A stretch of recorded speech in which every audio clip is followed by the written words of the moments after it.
Hey guys, welcome back. So today I'm going to show you how you can chop up your breaks in Session View and get them sound extra beefy.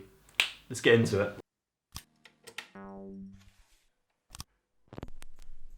Okay, so you want to make a slamming breakbeat, but you don't exactly know where to start. Well, this is what I usually do. I borrowed this tip of a Desert Sound Colony where he uses a custom beat slicer to slice up his breaks in the Session View. So let's go and make that now. So first you're going to load yourself a drum rack.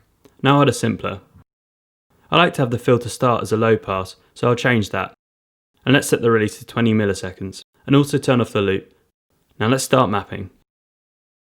You can map whatever parameters you want to use. I'm going to map the filter frequency, resonance, the attack and release, and finally the transpose. Make sure to set that to 0. Now finally let's set the choke to 1. This will make it so that only one slice will play at a time. Okay, let's save this bad boy.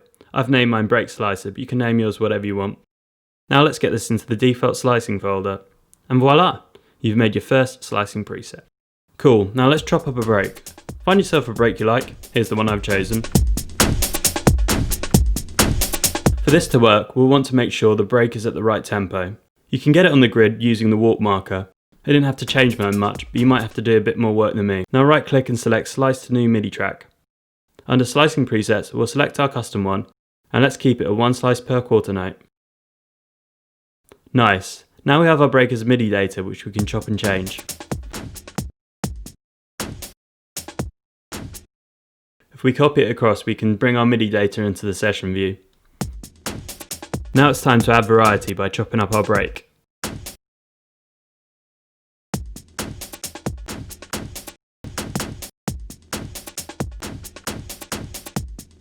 I'm going to fast forward through this bit. And this is what I ended up with.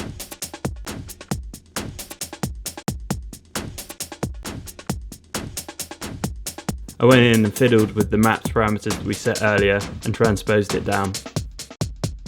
What I also like to do with breaks is get rid of the low end and add my own kick in. I've picked an 808 for this one. As you can see, I line up the kick with where it was in the break.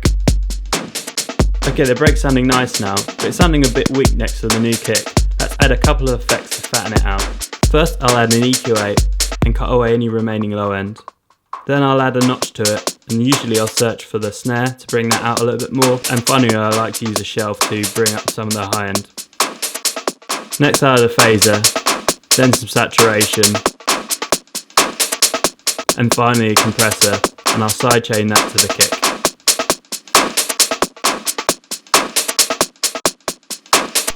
You can pause the video here if you want to copy the effect parameters.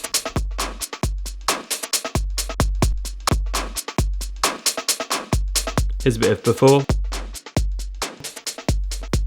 and after. And that's it, a quick and easy hack to make your breakbeat sound great. Now just gotta add the rest of the track.